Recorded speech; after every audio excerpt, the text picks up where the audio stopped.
As we will see, God seems to go to a lot of effort to show us that he is trustworthy. He seems quite committed to communicating his covenant-keeping attribute to us. He actually has a process of doing this. Firstly, he makes a covenant, and then he keeps it.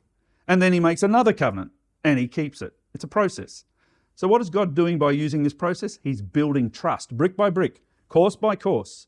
Let's look at a couple of the covenants that God has made and kept. God made a promise to Noah that he would destroy the world with a deluge, but he promised to save Noah and his family. Noah believed the Lord would flood the world, and so he built the ark. Because Noah agreed with God to build the ark, he became what I will call a covenant partner. God delivered on his promise to Noah. He flooded the world, as only someone that powerful could do, but he also saved Noah and his family. We get the idea through this account that God is pretty powerful. He had the power over the whole of creation, and God showed devotion to his covenant by doing what he said he would do. He was ensuring that Noah, his covenant partner in this event, would see that he is trustworthy and then tell everybody, you can trust God. He said he would do it, and he did it. Those who believe in his covenant partners, in this case Noah, experience and acknowledge that God is truly trustworthy. Let's look at another example. Hundreds of years after the flood, God made another covenant with another man, Abram. The covenant was that Abram and his wife Sarah would have a miraculous child in their old age. Sarah was past the age of childbearing. Do you agree that this is a covenant which only God has the kind of power to fulfill? Abram believed the Lord, and what does believing God's covenant make you? That's right, a covenant partner.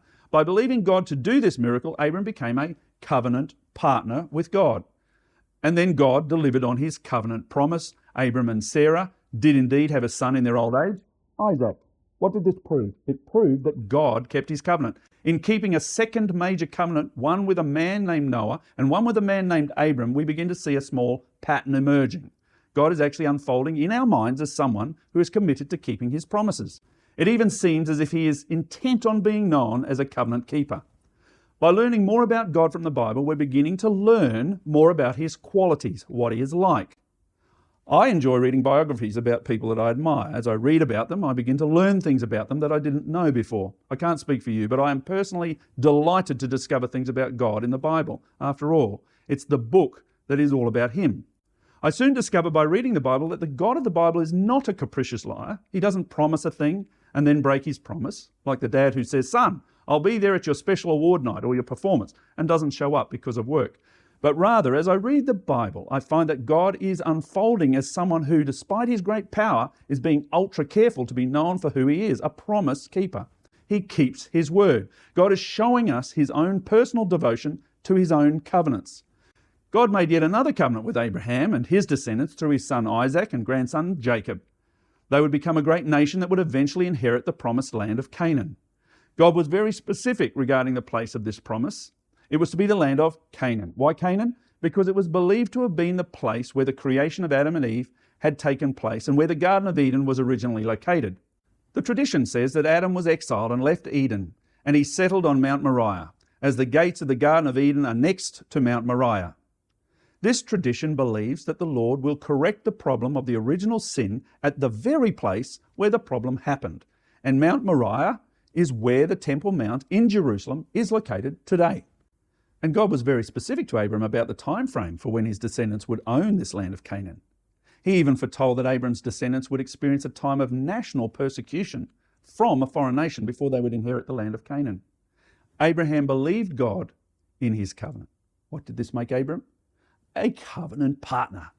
More than 100 years after the Lord made this covenant with Abram, and even after his own death, a small band of Abram's descendants, 70 in total, a family of Abraham's grandson Jacob, made the journey down to Egypt in order to survive a terrible famine.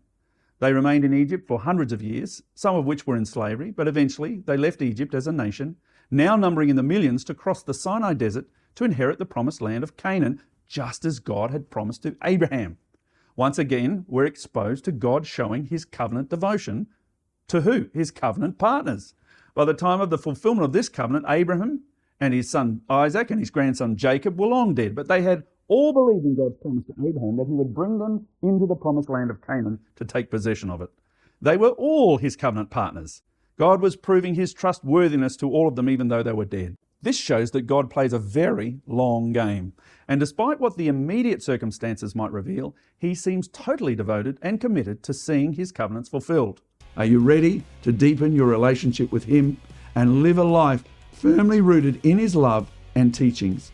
Join the Milk Course today and build the deepest of deep foundations. Embark on a journey of faith, transformation, and eternal hope.